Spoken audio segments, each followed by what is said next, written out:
அறிக்கை சம்பந்தமா பேசுறீங்களா? அறிக்கை சம்பந்தமா பேசுங்க. அறிக்கை சம்பந்தமா உங்களுக்கு என்ன கேள்வி இருக்கு? அறிக்கை படிச்சிட்டீங்களா?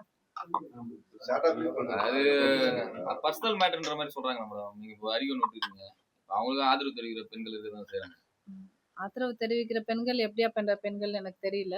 நம்ம கலாச்சார சீர்கேடா நான் நினைக்கிறேன். ஏன்னா இது மாதிரி ஒரு விஷயத்துக்கு விவாகரத்துங்கிறது எல்லார் வீட்லயும் இருக்குங்க.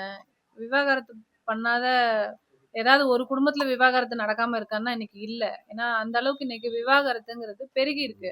அது ரொம்ப கேஷுவலான ஒரு விஷயம். இன்னைக்கு ஒரு திருமண வாழ்க்கையே எனக்கு பிடிக்கல அப்படின்னா விவாகரத்து செஞ்சுட்டு இன்னொரு மன வாழ்க்கைக்கு ரெடி ஆகுறதுங்கிறத யாருமே இன்னைக்கு தப்பா பார்க்கல. எல்லாம் வந்து பழைய காலத்துல இல்ல. விவாகரத்தா ஐயோ தப்பான வார்த்தை அப்படின்னு சொல்ற அளவுக்கு இன்னைக்கு யாரும் இல்ல. எல்லாரும் ஏத்துக்கிட்டோம். ஆமா இருக்கு. இன்னைக்கு ரெண்டு பேருக்குள்ள மனக்கசப்பு அப்படின்னு சொன்னா விவாகரத்து பண்ணிக்கிறது நல்ல ஒரு முடிவா தான் எடுக்கிறோம். ஏன்னா அவங்கவுங்களுக்கும் சில விருப்பு வெறுப்புகள் இருக்கும். அது பிடிச்சு ஒத்து வரல அப்படின்ற பட்சத்துல விவாகரத்து செஞ்சுக்கலாம். அண்ட் விவாகரத்து பண்ணதோட இல்லாம அவங்களுக்கு வேற ஒரு பெண்ண பிடிச்சிருக்கு. நாம இன்னொரு தடவ திருமண வாழ்க்கைக்குள்ள போகணும்னு நினைக்கிறோம்னாலும் அதுக்கு அவங்களுக்கு முழு ரைட்ஸ் இருக்கு. அதையும் இன்னைக்கு நம்ம நாட்டுல வந்து யாரும் தப்பா பாக்குறது இல்ல. 2வது திருமணமா ஐயோ இதெல்லாம் தப்பு அப்படிலாம் யாரும் கேட்கறது கிடையாது. பெரிய பெரிய செலிபிரிட்டிஸ்ல இருந்து எல்லாருமே 2வது திருமணம் பண்ணவங்க எல்லாம் இருக்காங்க. நல்ல ஹாப்பி லைஃப் வாழ்றவங்க இருக்காங்க. அஹ் தமிழக வெற்றி கழகத்தோட தலைவர் விஜய் அவர்கள் வந்து அவர் விவாகரத்து பண்ணாலும் அது தப்பு இல்ல. அவருக்கு அது டிவோர்ஸ் பண்ணிட்டு வேற ஒரு கல்யாணம் பண்ணாலும் அதை யாரும் கேள்வி கேட்க போறது இல்ல. அவர் மனைவி வந்து விவாகரத்து வேணும்னு மட்டும் கேட்கல. அவர் வீட்டுல வாழ்றதுக்கு இடம் வேணும்னு கேக்குறாங்க. அந்த வீட்டுல வாழ்றதுக்கு எனக்கு உரிமை இல்லையா? எனக்கு வீடு இல்லாம தவிக்கிறேன்னு ஒரு பெண் அவரோட மனைவி சொல்றாங்க. அதுக்கு என்ன பதில் இருக்கு? அவரோட பிள்ளைகள் வெளியே ஹாஸ்டல்லயும் தனியா வீடு எடுத்தும் இருக்காங்க. இது சரியான ஒரு குடும்ப வாழ்க்கையான அமைப்பு இல்ல. இத போய் நம்ம எதுக்கு கமெண்ட் பண்ணிட்டு, எல்லார் வீட்லயும் 1000 பிரச்சனை இருக்கும். இது எதுக்கு நம்ம கேட்டுட்டு? அப்படிதான் நானும் இருந்தேன். அப்படிதான் நானும் இருக்க விரும்புறேன். ஆனா வந்து இவ்வளவு பிரச்சனை போயிட்டு இருக்கும்போது, ஒரு பொது வெளியில அ த்ரிஷா அவர்கள கூட்டிட்டு வந்தது வந்து ரொம்ப ஷாக்கிங்கான ஒரு விஷயமா இருந்தது. ஏன்னா போன வாரம் வரைக்கும் த்ரிஷா அவர்கள பத்தி த்ரிஷா வீட்லேருந்து விஜய் வெளியில வரட்டும் முதல்லன்னு நயனா நயேந்திரன் அவர்கள் பாஜக மாநில தலைவர் சொல்லியிருந்தாரு. அதுக்கு நானே கண்டனம் தெரிவிச்சு பேசியிருக்கேன். உங்களுக்கே தெரியும். எப்படி அப்படி பொது வெளியில ஒரு நடிகையோட பேரை குறிப்பிடுவீங்க? எப்படி ஒரு நடிகைனா உங்களுக்கு ரொம்ப ஈஸியா போச்சான்னு நானே கேட்டிருக்கேன். எல்லாரும் அப்படிதான் கேட்போம். அது எப்படி அவர் அப்படி சொல்லுவாரு? ஏன் விஜய் அவர்கள பத்தி இப்படி சொல்லணும்? அவதூறு. ஒரு நடிகையோட பேரை இப்படி சொல்லிரலாமா ஈஸியா? அப்படின்னு எல்லாரும் பேசிக்கிட்டது தான். ஓகே. அவரே மன்னிப்பு கூட கேட்டுட்டாரு. அண்ட் அவங்க விஜய் அவர்களோட ஒய்ஃப் சங்கீதா கூட ஒரு நடிகையோட அ ரிலேஷன்ஷிப்ல இருக்காரு. தேவைப்பட்டால் தான் அந்த நடிகையோட பேர சொல்லுவேன்னு அவங்க ரொம்ப கண்ணியமா ஒரு அறிக்கை குடுத்திருந்தாங்க.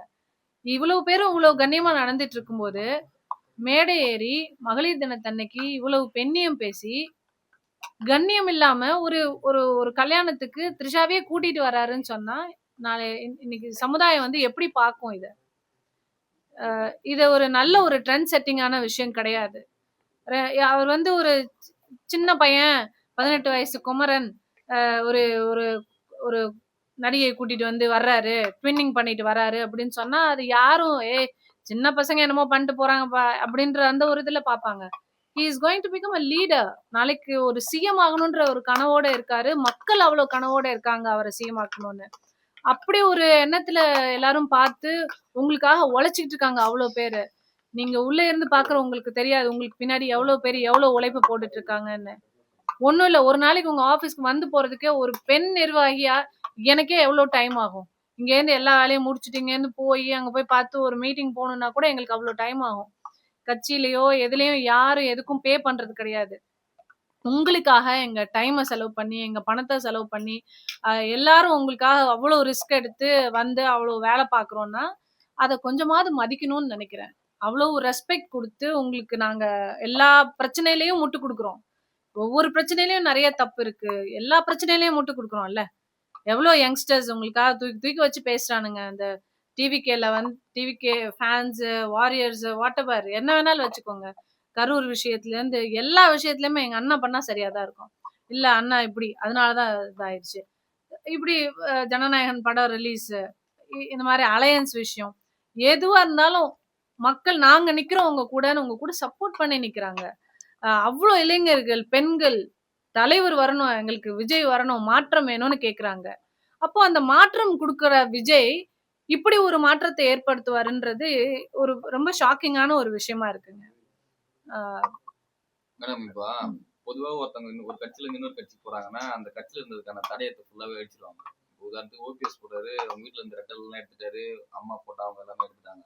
ஆனா நீங்க இன்னமும் அமித்ஷா கூட இருக்கிற போட்டோ வச்சிருக்கீங்க. பிஜேபி ஸ்லீப்பர்ஸ் எல்லாம் மேடம் நீங்க என் வீட்ல இருக்க போட்டோஸ் எல்லாம் எதையுமே நான் மாத்தலைங்க. மேடம் அதுதான் ஸ்லீப்பர் செல்ன்ற மாதிரி எனக்கு கேள்வி வருது, அதை கேட்கறேன். நீங்க ஸ்லீப்பர் செல்லுன்னு நினைச்சா நினைச்சுக்கோங்க.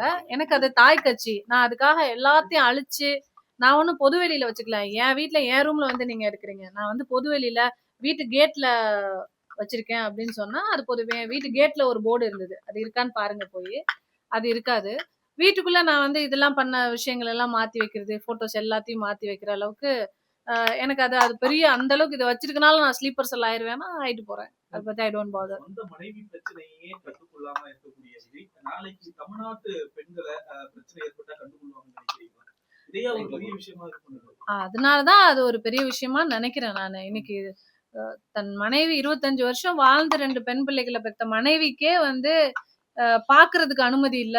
இன்னொரு நபர் அங்க நடுவுல நிக்கிறாரு. பார்க்க அனுமதிக்க முடியாது அப்படின்னு. அவங்க அம்மா அப்பா போய் பார்க்க முடியல. நடுவுல ஒரு நபர் நிக்கிறாரு. அந்த நபர் பேரை நான் தேவைப்பட்டா சொல்லுவேன். நடுவுல ஒரு நபர் நிக்கிறாரு பார்க்க கூடாது அப்படின்னு. அப்போ விஜய் என்னவா இருக்காரு? விஜய் நீங்க யாரு? ஏன் உங்களுக்கு இவ்வளவு போர்வை? எதுக்காக இவ்வளவு ஒரு தடை, இவ்வளவு பேரியர்ஸ்? பாடி கார்ட்ஸ் உங்களோட செக்யூரிட்டிக்கு. பட் பாடி கார்ட்ஸை மீறி இவ்வளவு பேரியர்ஸ் வச்சிருக்கீங்களே. உங்ககிட்ட யாரும் வர விடாம. எதுக்காக இதெல்லாம்? ஓகே இது வந்து பெரிய ஆக்டர்ஸ் எல்லாம் வந்து அந்த மாதிரி ஒரு சர்க்கிள் வச்சுப்பாங்க. கிட்ட யாரும் இது பண்ண விடாம மேனேஜர் இருப்பாங்க, பிஆர் இருப்பாங்க, இவங்கள மாதிரி இவங்கதான் அப்படின்னு இருக்கும். பட் ஃபேமிலி கூட க்ளோஸா இருப்பாங்க. ஃபேமிலி க்ளோஸா தான் இருக்கும். நீங்க சூப்பர் ஸ்டார் ரஜினிகாந்த் அவர்கள் எல்லாம் எடுத்துக்கோங்க. வெளியே வர்றதுக்கு அவ்வளவு ரெஸ்ட்ரிக்ஷன்ஸ் இருக்கு. அவரே வெளியே வந்தா இன்னைக்கு வரைக்கும் நீங்க எல்லாரும் போறீங்க. எல்லாரும் கார்ல விண்டோ இறக்கி எல்லாருக்கும் ஹாய் எல்லாரும் எப்படி இருக்கீங்கன்னு கேட்டு போறாரா இல்லையா? அதாங்க சூப்பர் ஸ்டார். அதாங்க ஒரு நடிகன் கிட்ட வந்து மக்கள் வேற எதுவுமே எதிர்பார்க்கல. நீங்க வந்து உங்க சொத்து பணத்தெல்லாம் எங்களுக்கு கொடுத்துட்டு போங்கன்னு கேட்கல மக்கள். உங்க மேல ஒரு ஃபேன் ஃபாலோவர்ஸா ஒரு ஃபேண்டம் இருக்கு அப்படின்னா எல்லாரும் எப்படி இருக்கீங்கன்னு அந்த அந்த ஹீரோ வந்து கையாடிட்டு போயிட்டாலோ அது வந்து அன்னைக்கு வந்து அந்த டே ஃபுல்லா இவங்களுக்கு ஹாப்பியா இருக்கும். நம்ம பார்த்து ரசிச்ச ஒருத்தர் நம்மளோட ஹீரோ சார் நம்மளுக்கு கையாடிட்டு போயிட்டாருன்னா அதை கூட நீங்க செய்ய மாட்டீங்க. அந்த விண்டோவை இறக்க மாட்டீங்க. ஏன்? அதுக்குள்ள என்ன இருக்கு? எதுக்காக இந்த மர்ம வாழ்க்கை? எதுக்காக இந்த போர்வை? இதுதான் என்னோட கேள்வி. தேர்தல் நெருங்கி வர நேரத்துல என்னோட தனிப்பட்ட விஷயத்த நான் பாத்துக்கிறேன், நீங்க கட்சியில கான்சென்ட்ரேட் பண்ணுங்க விஜய் பேசுறாரு. அது நிறைய டைவர்ஸ் நடக்குது. ஆனா விஜய் மட்டும் ஏன் கான்ட்ரவர்சி ஆகுறாரு அப்படிங்கறதும் புரியல.